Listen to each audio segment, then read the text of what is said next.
Bueno, supuestamente dice que está grabando. ¿Les aparece el cosito que está grabando? Bueno, se me cerró automáticamente el Zoom, no sé por qué.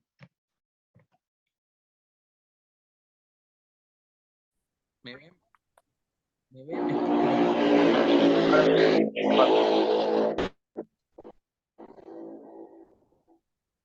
Ahora sí está grabando. Ah, bueno. Sí. Bueno, bueno. Esperen que comparto y empecemos. Bueno, ahí está. Ahora sí yo también veo la opción de que está grabando. Bueno, nos habíamos quedado en los pasos. Primero tiene que haber un acuerdo político para poder lograr el consenso. Se va a necesitar esta ley de necesidad de reforma, que se va a establecer los límites de contenido. Y sabemos que luego se va a tener que el Congreso, que va a tener que ser aprobado con la mayoría grabada de 2/3 de los miembros totales por este cambio de paradigma. Luego, una vez que está aprobado esta ley, lo que se va a necesitar es la constituyente. Bueno, este órgano, vamos a tener que hacer una elección popular, vamos a tener que elegir a nuestros representantes. Se va a dar esta elección de los constituyentes. Después, una vez que se eligen estos constituyentes, se va a conformar esta convención constituyente. Acuérdense que esta convención constituyente nace para esto y muere para esto. No es que se puede exceder, no. Nace y muere para esto. Después se va a dar este debate de la convención constituyente y la propia convención constituyente sanciona la reforma de la Constitución. Una vez que se sancionó, se aprobó esta reforma, todo por la convención constituyente, se va a disolver, va a dejar de existir esta convención constituyente. Entonces, si yo les pregunto, ¿quién declara la ley de la necesidad de reforma? ¿Quién es? Congreso. Congreso. El Congreso, Congreso, exactamente. ¿Y la reforma, quién la hace? la Convención Constituyente. Exactamente. Exactamente. Bueno, ¿ven que van bien encaminados? Bueno, acá que era otro de los Bueno, temas. Sí. Creo. Disculpe, disculpe la interrupción. Hay un Una pregunta. compañero, Bueno, quiero dejar en claro que me está censurando. El apellido es Maidana. bueno, bueno. Bueno, vamos a seguir con la clase, está bien. Después las peleas las seguimos porque dura el tiempo acá. Bueno, sabemos que va a haber un control judicial de la reforma. ¿Se acuerdan que esto lo habíamos visto en clase con el tema del fallo Fight y Schifrin? Bueno, más o menos de este fallo Fight y Schifrin, ¿qué se acuerdan? Sobre eh, del fallo Fight, sobre que los constituyentes se habían extralimitado lo que decía una de las partes. Claro, bueno, esa vendría a ser el fondo de la cuestión. Por ejemplo, si tenemos que encasillar nosotros primero, fallo Fight, fallo Schifrin. ¿Qué pasó en el fallo Fight? ¿En Hubo cuál- una Se declaró Sí, que los jueces debían jubilarse a los 75 años. Se Exacto. declaró conforme, una cláusula. Se Fue había la única vez reformado, que se declaró nula. se había una reformado disposición transitoria. Exacto, se había reformado la Constitución en 1994. Con esta reforma se había establecido que tanto los jueces de la Corte Suprema como los jueces federales de instancias inferiores podían permanecer en su cargo hasta los Que 75. dure su buena conducta. Claro, hasta los 75 años y tenía que haber un nuevo acuerdo del Senado, tenía que obtener este nuevo acuerdo del Senado y este nuevo nombramiento del presidente de la Nación para poder mantenerse en el cargo. Bueno, hasta ahí vamos todo bien con el tema de los hechos que habían pasado. Y ahí, lo que también seguir por la buena conducta, como había dicho el compañero. Y ahora vamos a la cuestión de fondo, que en el fallo Fight, ¿qué es lo que se falla? ¿Qué es lo que dice la Corte? Que la La convención Corte se había dice, la Convención Constituyente se extralimitó por el artículo 99, inciso 4 del párrafo tercero sobre el tema de la permanencia de los jueces.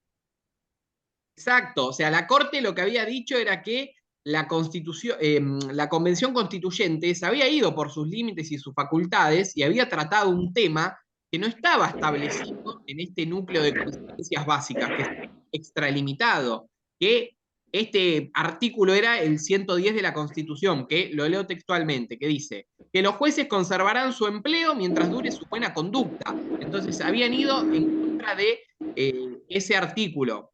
Se había declarado nulo el artículo este que había dicho recién Miguel, claramente. Bueno, y en el fallo Schifrin, ¿qué pasa? Va a haber un cambio de paradigma. Claro, en el fallo Schifrin,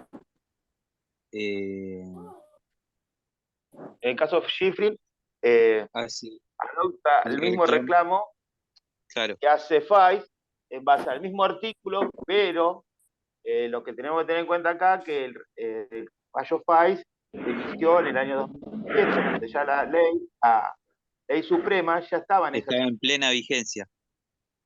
Claro, bueno, en el fallo Schifrin va a cambiar el paradigma justamente, va a establecer todo lo contrario. En este caso, a lo que se llegó, o mejor dicho, se concluyó, va a ser que esta convención constituyente no había excedido los límites. Al contrario, no era que había ido por encima de lo que establecía esta convención constituyente, ni como decía en el fallo FAI, que se había ido encima de lo que establecían los núcleos de coincidencias básicas. Al contrario, va a decir, bueno, incorporando esta cláusula, este artículo 99, inciso 4, que era el que decía Miguel, nosotros no nos estamos extralimitando, no estamos ni yendo en contra de la independencia judicial, no estamos yendo en contra de esta forma republicana del gobierno. Justicia, ni nada de eso. Claro, lo que Y está ponen diciendo, un poco, lo que está diciendo es, mirá, nosotros no estamos yendo ni en contra de una independencia judicial, ni la inmovilidad de los jueces, ni en contra de la forma de gobierno. Nosotros solamente estamos poniendo un límite de edad para que no haya un carácter vitalicio del cargo. No estamos tocando la inmovilidad de los jueces. Es ahí donde está el cambio de paradigma. En un fallo se va a decir que uno se extralimitó, que se fue por encima de lo que tenía que establecer, basándose en este límite de contenido que establece la ley de la necesidad de la reforma. Y en el fallo y Schifrin, sí, pone un poco en cuestión lo que pasó con el caso FAI, ¿no? exacto, en el fallo Schifrin va a decir todo lo contrario. Mirá, lo que dice en el fallo FAI no es realmente así, va a dar toda otra justificación, otra motivación, diciendo, no, yo no estoy vulnerando el principio de independencia judicial, no estoy cuestionando o no estoy yendo en contra de lo que hace a la esencia de la forma republicana de gobierno, solamente estoy planteando un límite a la edad, no es que yo estoy en contra de la garantía de inmovilidad de los jueces. Bueno. Claro, sí, hace una explicación ahí. Exacto. Entonces, bueno, si por ejemplo, yo les consulto, ¿la reforma constitucional tiene un control judicial? ¿Qué me pueden decir? Sí, Que sí, que la Corte va a poder tratar estos temas, la Corte va a tener la potestad de poder expresarse sobre cuestiones que se vulneren a través de una reforma constitucional. Bueno, vamos acá. Supremacía constitucional y control de constitucionalidad. Bueno, viene bastante rápido el repaso. Cuando hablamos de supremacía constitucional, ¿qué es la supremacía constitucional?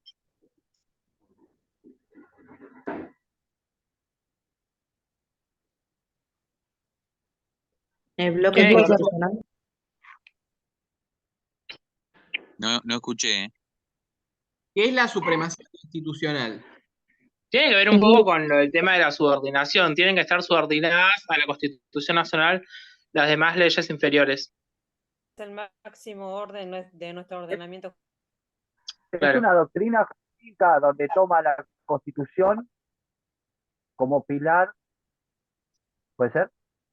Sí, exacto. Ustedes tienen que pararse de eso. Supremacía constitucional se lo dice la palabra. Suprema Constitución. O sea, la Constitución Nacional es la ley suprema de la nación. O sea, va a ser lo máximo de nuestro ordenamiento jurídico. Pero ojo con eso. ¿Por qué? Porque después de la reforma del 94, a los instrumentos internacionales de derechos humanos se le va a dar jerarquía constitucional. O sea, va a haber algunos tratados internacionales que van a tener jerarquía constitucional y van a estar en la cúspide de la pirámide de nuestro ordenamiento jurídico junto a la Constitución. Eso es lo que, perdón, una pregunta. ¿El bloque de constitucionalidad es Constitución Nacional más instrumentos internacionales de derechos humanos? ¿Es eso el bloque constitucional? Ahora lo vemos, ahora lo vemos. Ah, ok.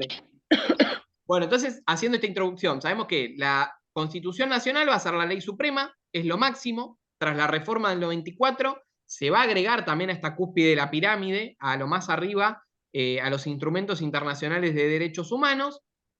¿Y qué tenemos que saber entonces? Bueno, si la Constitución Nacional es la ley suprema, todas las normas deben respetar esta Constitución, o sea, que no tienen que ir en contra de lo que dice la Constitución, no tienen que vulnerar lo que establece, no tienen que pasarla, no tienen que violar lo establecido en la Constitución.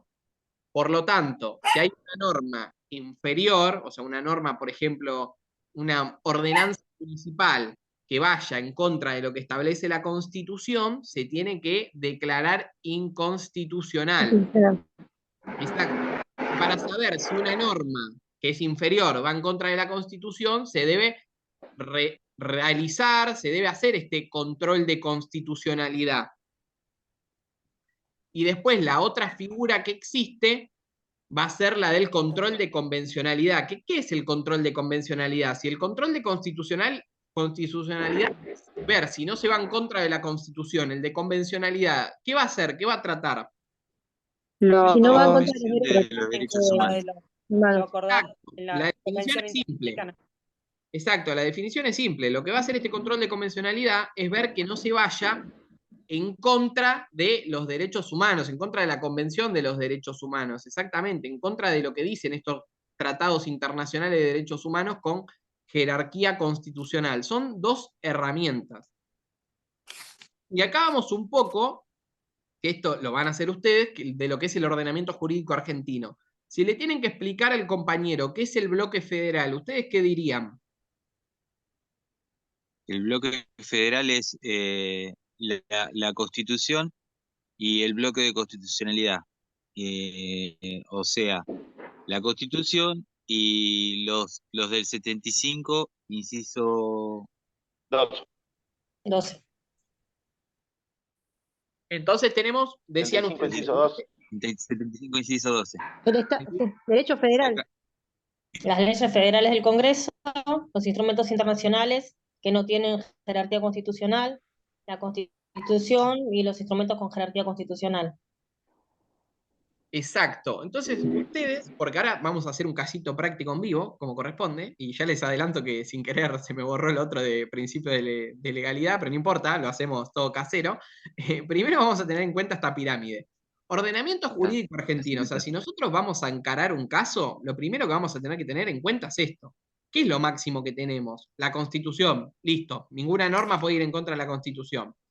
Después, lo otro que podemos tener son los tratados internacionales de derechos humanos, los instrumentos internacionales de derechos humanos, con jerarquía constitucional. Listo, nada tiene que ir en contra de estos instrumentos internacionales de derechos humanos.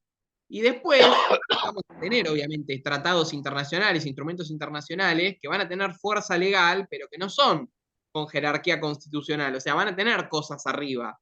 Ojo con eso. Después van a venir las leyes. Supralegal. Claro, supralegal, exacto. Después vamos a tener las leyes nacionales, lo que establecen las constituciones provinciales, y acá vamos a ver cómo el ordenamiento jurídico se da esto de la estructura federal, se da esta subordinación, y cómo a su vez este principio de subordinación también se va a reflejar con esto de supremacía constitucional. ¿Ven cómo se va encasillando todo, cómo todo tiene una relación? Todo siempre va de la mano. Sí. Ustedes cuando van a encarar un caso, lo primero que van a ver, igual ahora lo vemos, vamos con el caso y ya lo vamos viendo, y después vamos lo otro que lo hacemos así. Lo repasamos lo otro que se me borró y los casos prácticos que había hecho los armamos en vivo y en directo. Bueno, el que habrá visto el video más o menos, y ya lo había visto, ya más o menos tiene cómo encararlo. El que no lo vio, bueno, lo vemos ahora. El presidente Alberto Fernández, a través del decreto de necesidad de urgencia, DNU 321032, dispuso, ante la reducción de casos de COVID-19, la finalización de aislamiento social preventivo y obligatorio. Es decir, a través de un DNU se va a dar la finalización del aislamiento social preventivo y obligatorio. En el artículo 2 de dicho DNU se establece que las provincias que vuelvan a tomar algún tipo de medida restrictiva serán sancionadas con multas económicas y una intervención federal por ir en contra del orden institucional. O sea, acá ya el artículo 2 me está diciendo, bueno, este DNU lo que va a decir es que estas provincias van a poder, o sea, estas provincias que van a tomar de vuelta alguna medida que sea restrictiva, tienen que ser sancionadas con una multa económica y las vamos a intervenir por ir en contra de este orden institucional. Mientras tanto, en la misma semana... Sí, traten de silenciar los micrófonos. Mientras tanto, en la misma semana que se da el anuncio, la provincia de Formosa decidió restringir el ingreso a la provincia tras detectar casos sospechosos de coronavirus. El gobierno provincial, después de detectar un caso en territorio formoseño, se trata de un joven que viajó desde Buenos Aires y presentó síntomas atípicos. Por esta situación, el gobierno local informó que, atento a la actual situación, se suspende el ingreso a la provincia de Formosa hasta tanto finalice la implementación del protocolo de bloqueo y control correspondiente. Tras este caso, el Ministerio de Salud de la Nación realizó un comunicado demostrando su descontento y no adhiriendo con la decisión de la provincia de Formosa, en el cual detalló las consecuencias que sufriría por no acatar la norma dictada por el Ejecutivo. Bueno, leo la pregunta. Teniendo en cuenta la clase, ¿la provincia puede ir en contra del DNU dictado por el presidente? Si es así, explique. Si es así, explique. En caso de que no, ¿el Estado Nacional puede intervenir Formosa por no respetar lo que planteó el Poder Ejecutivo? Fundamente. Bueno, ¿qué les parece acá? La provincia tiene autonomía, por ende puede ir sobre ese DNU. Pero vamos a hacerlo por paso. Primero, tenemos un DNU. ¿El DNU puede establecer esto? ¿Puede decirle a las provincias No, sí o no? no, no. No, sí, sí. Sí, poder puede. El tema es que la provincia, o sea, el decreto, al ser otro tipo de norma, no puede estar por sobre lo que es la Constitución. Cómo me encanta esto cuando vienen las peleas, me encantan estos casos. Bueno, vamos Pero- por parte. Entonces sabemos que tenemos un decreto. Este decreto va a establecer que las provincias que van a tomar alguna medida serán sancionadas con multas económicas y una intervención federal por ir en contra del orden institucional. ¿No les parece que va la intervención federal por ir en contra del orden institucional? No, ¿No? ¿Por qué? No, me parece puede confuso. intervenir el Estado federal, pero al ser un decreto no sé, la provincia creo que puede conservar su autonomía y no Pero respetarlo, digamos. yo acá lo que les pregunté es otra cosa. Yo lo que estoy preguntando es, si va en contra del orden institucional esto, ¿el Estado federal va a poder intervenir Formosa? No, No, ¿Por qué no? no es en caso, porque pero las no es provincias son autónomas. ¿Y qué más? Pero si, por ejemplo, una provincia es autónoma, pero un gobernador se atrincha al poder y no quiere salir, y Claro, ahí sí puede intervenir, en sí, este sí, sí. caso sí, Ahí Puede sí. es intervenir. coordinación. ojo con En esa ese caso. respuesta de que es autónoma, ojo porque no es solo porque es autónoma.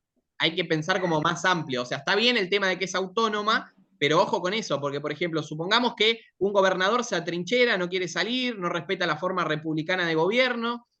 Claro, Ojo, no, siempre respetando Ahí sí puede hacer el gobierno. lo Pero que ahí establece se el está artículo 30. violando una de las relaciones típicas de la estructura federal, la coordinación, que es la delimitación de las Lo competencias pone entre en la peligro nación el y las federalismo. provincias. ¿Cómo? Claro, Una provincia, claro, una provincia está violando esa relación típica de la estructura federal, que es la coordinación, que ahí es justamente son las competencias exclusivas tanto del Estado como de las provincias y también las competencias concurrentes.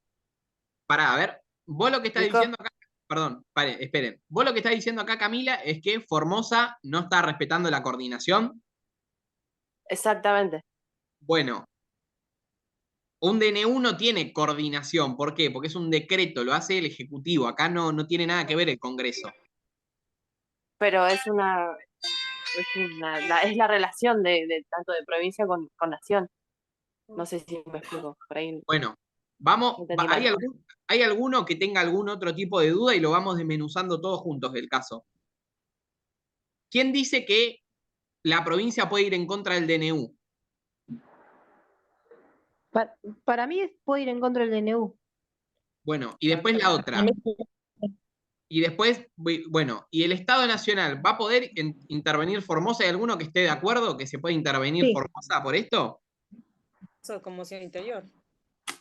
Pero ¿quién está de Sí, acuerdo? lo dice en el artículo 6. A ver. Para mí no, porque es como demasiado que le cobren una multa o que... Bueno, vamos, ahí está, ¿ves? Eso de es demasiado está bueno, porque vamos por paso. Tenemos un decreto. Este decreto lo que va a decir es, bueno, mirá, ya se terminó el aislamiento, ya está, no hay más aislamiento. El que va a meter alguna medida en contra del aislamiento va a tener una multa o lo voy a intervenir directamente. Bueno, ya el intervenir ya es un montón, no se puede. ¿Por qué? No se está yendo en contra del orden institucional. Como decía ahí Portillo, hay algo que se llama que las provincias son autónomas, es un principio, las provincias son autónomas y pueden controlar. ¿Qué podían controlar las provincias? Vamos con eso. ¿Qué podían controlar las provincias?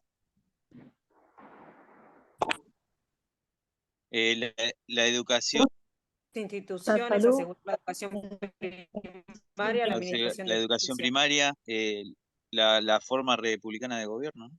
Ahí lo dijeron ahí, puede controlar sus propias instituciones. Por lo tanto, Claro. si yo puedo controlar mis propias instituciones, ¿qué quiere decir? Que no me pueden intervenir federalmente por tomar una decisión.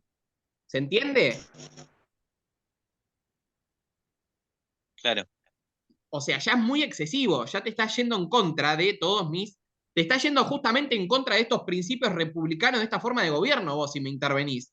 No, yo tengo la potestad de poder controlar mis instituciones. Acá la cuestión está en si es válido que Formosa no acate este decreto de necesidad de urgencia. Acá está esa discusión. Para ustedes, ¿es válido o no es válido? Para Para mí mí no es se tendría válido. que acatar. Y es válido porque en realidad está intentando proteger por un tema de salud al resto de la comunidad. Bueno, acá lo que nosotros tenemos Claro. que tener, acá nosotros lo que tenemos que tener en cuenta que es pura fundamentación este caso. ¿Por qué? Porque estos decretos, supongamos, cuando fue la pandemia, ¿no? Pandemia 2020, todo cerrado. Cuando Alberto hacía los decretos, ¿no los respetaban todos? No, me acuerdo con lo de, o sea, que no puede pasar porque es un decreto, o sea, no pasó por el Congreso. Bueno, pero ahí es una cuestión de que no había congreso, pero yo no estoy en esa, al revés, te estoy preguntando, ¿los decretos los respetaban todos al principio? Cuando estaba en plena pandemia, Alberto hacía los decretos, no importa el otro porque lo vamos a ver después, no es en esta parte. No. Los decretos al principio no los Al respetaban. principio, cuando arrancó la pandemia, sí, después de Al principio sí, unos después no. meses, Sí, ya la gente lo respetó. pero cada uno tenía su manera. Al principio, exacto, al Por principio, ejemplo, sí, exacto, al principio Alberto hacía el decreto y todas las provincias lo respetaban. Después empezó la cuestión de decir, che, pará, yo soy una provincia, yo tengo mi propia autonomía, ojo, todo bien con el decreto, pero no todas las poblaciones somos iguales. Por ejemplo, provincia de Buenos Aires, ¿por qué el municipio de Salto tiene que estar igual de restringido que el municipio de Avellaneda o Quilmes con la cantidad de habitantes que tiene? ¿Se entiende? claro. Claro, es como pasó en Claro, Cabo con el tema de la educación. Ahí está, ahí es donde voy, con el tema del fundamento.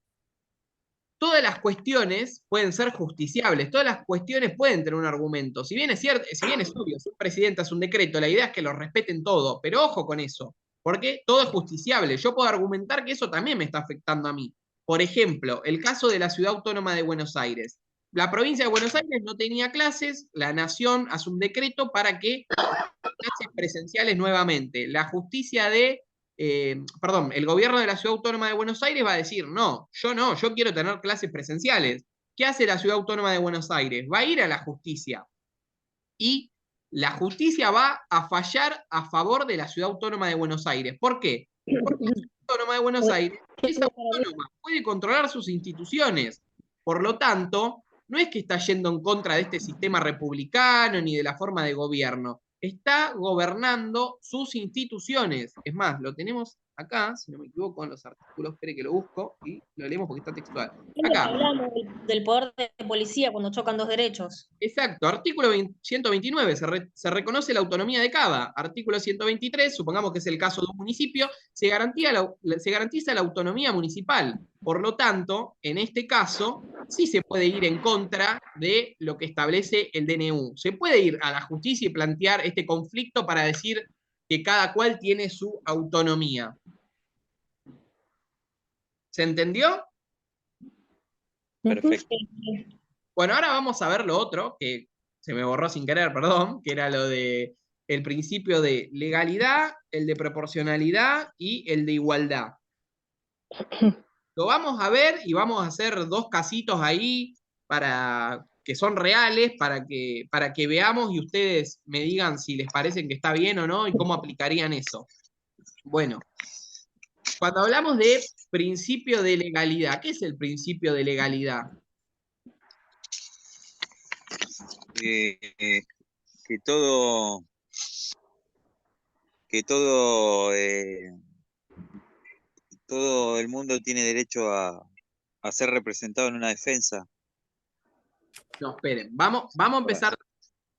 El principio de legalidad va a estar basado en el artículo 19. Es cuando hay una restricción en los derechos. 19.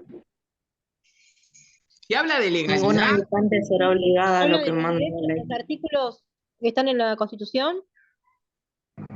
primero, empecemos así. Principio de legalidad. Legalidad igual ley, es como obvio la relación de la palabra. Por lo tanto, cuando se quiera restringir un derecho, tiene que ser por ley. O sea, si se va a restringir un derecho, tiene que estar establecido en una ley. Ah, ley anterior. Y ahí vamos. El artículo 19 dice: las acciones privadas de los hombres que de ningún modo ofendan al orden y a la moral pública, ni perjudiquen a un tercero, están solo reservadas a Dios y exentas de la autoridad de los magistrados. Ningún habitante de la nación será obligado a hacer lo que no manda la ley, ni privado de lo que ella diga. O sea, ningún habitante de la nación será obligado a hacer lo que no manda la ley, ni privado de lo que ella no prohíbe. Por lo tanto, el principio de legalidad se relaciona con esto. Bueno, si vas a restringir un derecho, tiene que estar establecido en una ley. Y ahora, ¿qué es una ley? ¿Alguien se acuerda? ¿Se acuerdan? La ley formal. Una La ley ley formal y la material. Exacto. ¿Te acordás que es una ley formal? Está escrita ¿Cómo? la norma. No, ojo con eso. ¿Se acuerdan? La que es sancionada por el Congreso. Derecho positivo. Ahí está, ahí está. Bueno, otra vez quedan 10, pero le metemos rápido y después en el otro vemos los casos. Bueno, ¿se acuerdan que cuando habíamos hablado de ley formal, había una opinión consultiva que hace Uruguay a la Corte Interamericana de Derechos Humanos? ¿Se acuerdan que la Corte Interamericana de Derechos Humanos va a decir esto? La ley formal va a ser aquella que sea emitida por el orden legislativo, o sea, por el Congreso. La ley formal va a ser la que esté emitida por el Congreso, no va a ser cualquier ley. ¿Se entiende? Sí. Si quieren, leemos el artículo 30, esperen que lo busco, y lo leemos. Así, lo leemos. Justo se me borró, pero les había preparado todo. Puede fallar. A ver si está a mano. La Constitución puede reformarse. No, ese es el artículo 30 de la Constitución Nacional. Yo el que le digo es el de la opinión. Que lo lea, Gastón. Sí, si lo tenés a mano, sí, porfa. Así De hacemos. la Corte Interamericana. Bueno, dice alcance de las restricciones. Las restricciones permitidas de acuerdo a esta convención al goce y ejercicio de los derechos y libertades reconocidas en la misma no pueden ser aplicadas sino conforme a las leyes que se dictaren por razones de interés general y con el propósito para el cual han sido establecidas. Exacto, ven que ahí lo que va a decir tiene que ser por la ley. O sea, ya de primera entrada nos va a decir, bueno, si no es una ley, no se pueden restringir derechos. Entonces, acá lo que tenemos que tener en cuenta nosotros es Eso, las restricciones permitidas de acuerdo con esta convención al goce y ejercicio de los derechos y libertades reconocidas en la misma no pueden ser aplicadas sino conforme a las leyes que se dicten por razones de interés general y por el propósito con el cual han sido establecidas. O sea, va a tener que haber una ley que va a ser emitida por el Congreso y que va a tener que tener un interés general y no va a tener que ir en contra de lo que establece esa ley general o ese interés general. Entonces, si me quieren restringir un derecho, tiene que ser por medio de la ley. Hasta ahí vamos, ¿no? Sí. Sí. Después estaba este principio de proporcionalidad. ¿Se acuerdan qué decía? ¿O de qué trataba este principio de proporcionalidad? Proporcional o razonable. Como que no tiene que ser muy, muy demasiado. Claro, proporcionalidad barra razonabilidad.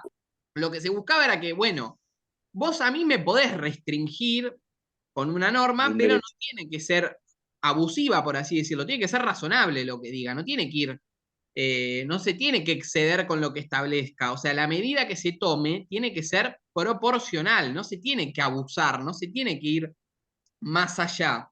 O sea, en primer lugar vamos a tener que tener una ley que sea emitida por un por un órgano legislativo, que tenga un interés general y que lo que establezca no sea desproporcional, no sea, que no sea irrazonable, no va a tener que ser arbitrario, no va a tener que excederse con lo que plantea.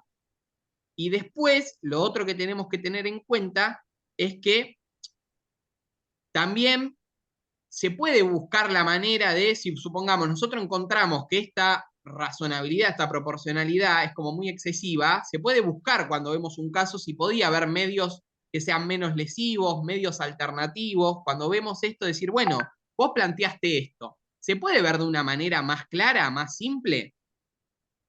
Eso también ténganlo en cuenta. Y después, lo otro que se va a hacer y se va a basar es en el tema de, se va a ver en un sentido amplio, en un sentido estricto, la proporcionalidad. ¿Por qué? Porque la fundamentación es todo. O sea, vos tenés que ver cómo está fundamentado esto, qué va a establecer esta fundamentación. Porque, ojo, puede pasar que algo sea, respete el principio de legalidad, pero después sea excesiva. O sea que al ser excesiva, tenemos que ver estos argumentos de por qué se toman. Acuérdense que todo siempre tiene que estar argumentado y fundamentado, si no va en contra de la Constitución Nacional y lo que establecen los convenios internacionales de derechos humanos. Y después está el principio que es más fácil y el más claro, que es el de igualdad ante la ley, que es el que establece el artículo 16 de la Constitución Nacional, que todos somos iguales ante la ley. O sea, una norma no puede ir en contra de una sola persona, no puede discriminar a una sola población, a una etnia, etcétera. Al contrario, lo que tiene que hacer la ley es buscar el bien común, el interés general y no discriminar, no excluir, al contrario. Por lo tanto, también Y se tiene. hay Sí, tratados de derechos humanos también que hablan sobre eso. exacto. También los tratados internacionales de Convencionalidad. derechos humanos, estos instrumentos, van a decir que nosotros lo que tenemos que buscar es eso, ampliar derechos, no excluir a las minorías. Por lo tanto, el concepto de igualdad ante la ley siempre tiene que estar presente a la hora de analizar un caso. ¿Se entendió más o menos? Sí, y hay un artículo que dice de los derechos que nacen, creo que es el 33. Sí, acá tengan en cuenta también el artículo 32 de la Convención Internacional de Derechos Humanos, después con el de razonabilidad, péguenle una leída al artículo 28 de la Constitución, el 28, va todo de la mano. Si quieren, cortamos y hacemos dos casitos prácticos con esto, ¿sí? Sí, Sí, sí. Dale, así aplicamos estos principios ahí. Bárbaro. Dale, corto, vuelvo a Dale. mandar el link al grupo y de ahí lo vemos. Esperen que mientras. A ver.